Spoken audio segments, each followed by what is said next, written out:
Oromiyaa garaagaraa naannoo tajaajila neetwoorkii saffisaa barsiisaa kan jiru yoo ta'u amma immoo uruftuu bareesaa eeggachuun gara magaalaa jaalatamtuu miidhagduu magaalaa aadaa seenaa duudhaa qabu gara magaalaa Garjiraa seenuu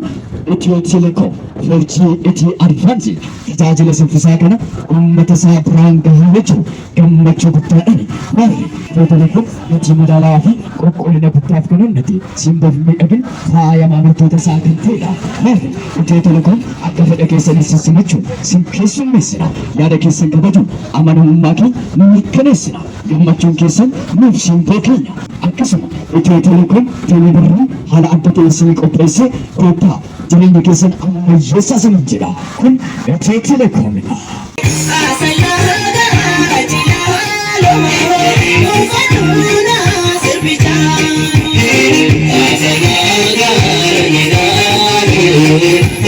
This is